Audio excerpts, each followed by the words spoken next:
Dan ini sering terjadi dalam kehidupan manusia secara real. Jadi mereka itu kelihatan di luar, mereka itu sedang beribadah. Kan?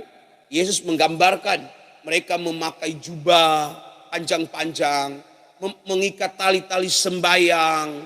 Mereka menggunakan ornamen-ornamen ibadah. Sesat. Kami membutuhkan kalian para membantu sesat. Ayo yang mau jalan ke kebenaran.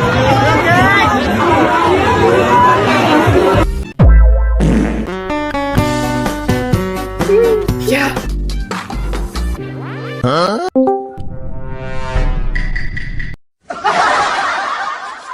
Ya dibully lah, masa enggak pula?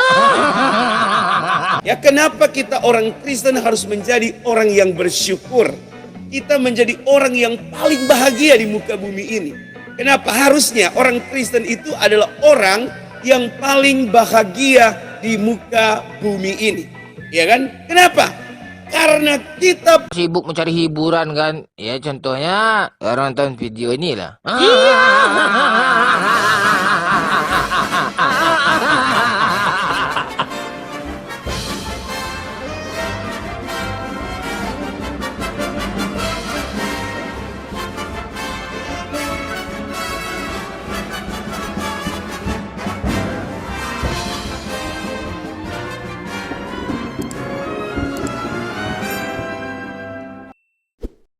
A'udzu billahi minasyaitonir rajim. Bismillahirrahmanirrahim. Assalamualaikum warahmatullahi wabarakatuh teman-teman semuanya. Jumpa kembali dengan channel Otri, Oten Ongo Official.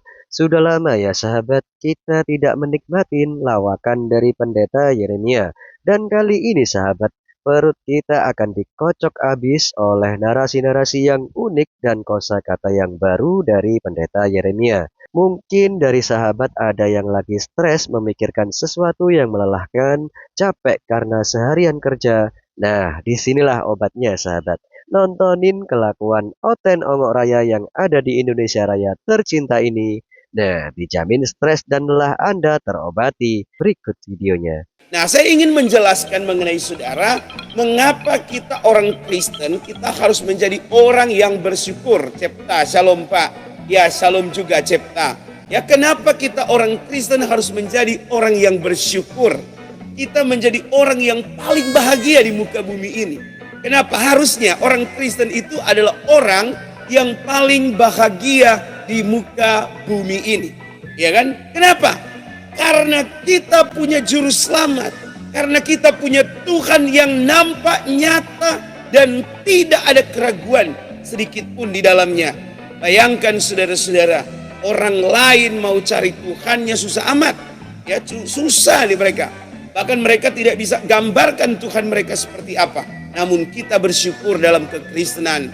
Yesus sendiri telah menggambarkan Allah itu seperti apa di dalam kehidupannya. Bahagia dalam apa dulu nih? Bahagia versi yang gimana? Apakah pendeta ini hendak merendahkan orang-orang ateis yang tidak yakin dengan adanya Tuhan? Atau merendahkan umat yang Tuhannya tidak bisa dilihat dan tidak bisa digambarkan? Misalnya seperti Islam dan Yahudi. Lalu apa tolak ukur kebahagiaannya itu? Apa karena bisa menyembah sesuatu yang bisa dilihatkah dan dianggap bisa menyelamatkankah? Kalau memang iya, lalu apa bedanya dengan kebahagiaan orang yang menyembah pohon dan percaya kalau pohon itu bisa menyelamatkan? Nah, Yesus adalah sosok pribadi, seorang anak manusia yang dimana dianugerahkan sorga kepada kita. Tidak ada karunia sorga, tidak ada anugerah sorga yang seberharga Yesus Kristus. Dia yang adalah pribadi, bagian dari pribadi Allah, yaitu firman-Nya. Itu datang menjadi manusia. Dia menjadi anak manusia. Bayangkan saudara-saudara, bagian dari pribadi Allah itu, bagian dari kehidupan Allah itu, Dia jadikan manusia. Ya, untuk apa Dia jadi manusia? Sebagai manusia, Dia memberikan kaidah-kaidah tentang kekristenan. Dia memberikan penjelasan-penjelasan kepada kita bagaimana kita harus bertakwa kepada Tuhan. Masih suka nyolong-nyolong istilah yang ke-Islam-Islaman ya? Mana ada di ajaran Kristen mengenal kata takwa? Kampret, kampret. Kampret. Oten kalau udah kehabisan kosakata, ya larinya nyolong. Oknum pendeta Oten macam Yeremia ini cocoknya jadi guru sekolah minggu saja. Yesus mengajarkan seperti yang tertulis di Yohanes 5 nomor 37. Bapa yang mengutus aku, dialah yang bersaksi tentang aku. Kamu tidak pernah mendengar suaranya, rupanya pun tidak pernah kamu lihat. Nah, kalau kalian dengar pendeta ini mengatakan bahwa Tuhan bisa dilihat dan bisa digambarkan, sudah pasti pendeta ini berbohong ya sahabat. Dan ini yang saya mau katakan kepada saudara, ini yang sering terjadi ya di tengah-tengah bangsa kita. Ada banyak orang yang sering kali dipakai iblis untuk menakut-nakuti gereja Tuhan.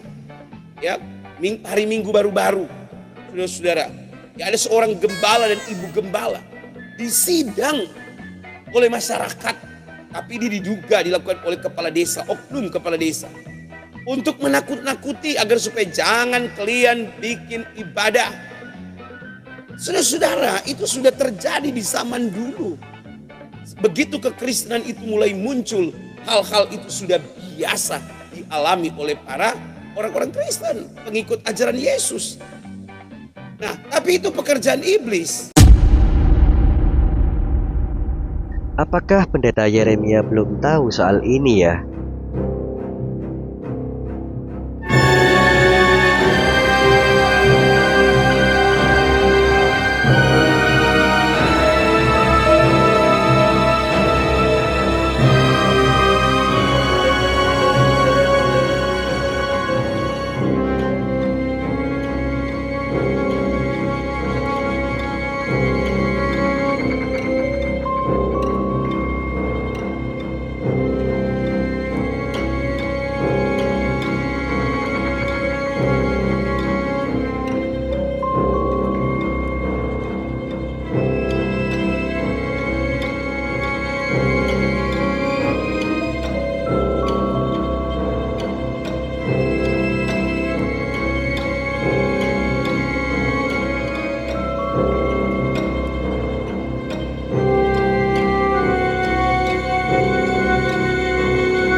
Haleluya, terhadap ajaran Yesus.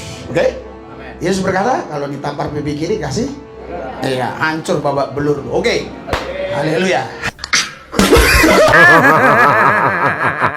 Kemana si arah hidup? Mungkin pendeta Yeremia malu-malu untuk memberitakan Liga Oten tersebut. Atau mungkin dia takut untuk memberitakan pertempuran jemaat versus jemaat dalam kejuaraan rebutan championship gereja. Ngeri sahabat. Nah, tapi itu pekerjaan iblis. Banyak pesan masuk dari Jecul kan Min, bully dedemit Min. Yesus berkali-kali mengatakan, why, celakalah kamu, hai ahli-ahli Taurat, orang-orang Farisi. Kenapa Yesus kemudian mengatakan hal itu kepada mereka? Kenapa Yesus mengatakan celaka kamu? Karena saudara-saudara, orang-orang Farisi dan ahli Taurat ini adalah orang-orang yang kelihatan di luar. Ini berbahaya. Ini sering terjadi dalam kehidupan manusia secara real. Jadi mereka itu kelihatan di luar, mereka itu sedang beribadah. Kan? Yesus menggambarkan mereka memakai jubah panjang-panjang, mengikat tali-tali sembayang. Mereka menggunakan ornamen-ornamen ibadah. Ya, supaya kelihatan, wah ini orang ada orang ini ibadahnya baik, ibadahnya bagus. Sesat, membantu sesat. Kami membutuhkan kalian para membantu sesat. Ayo yang mau jalan kebenaran. Sesat.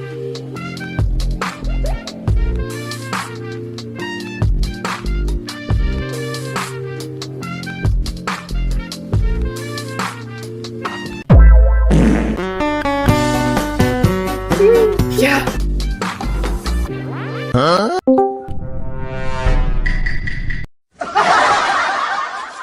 Ya dibully lah, masa enggak pula? Pendeta Yeremia ini pura-pura merem atau pura-pura tuli. Dia gak sadar kalau yang pakai jubah panjang, mengikat tali di pinggang supaya nggak melorot. Astagfirullahaladzim. Bukan itu yang maksud saya ya sahabat. Dan memakai ornamen megah-megah itu adalah kaumnya sendiri. Saya harap pendeta ini lebih teliti dan berkaca dulu ya sebelum dia mengkritisi atau menyerang kaum Yahudi. Dasar. Adu domba, penipu dalam nama agama. Baiklah sahabat, saya cukupkan videonya. Mohon maaf jika ada silap kata. Sampai jumpa di video ongok berikutnya. Assalamualaikum warahmatullahi wabarakatuh.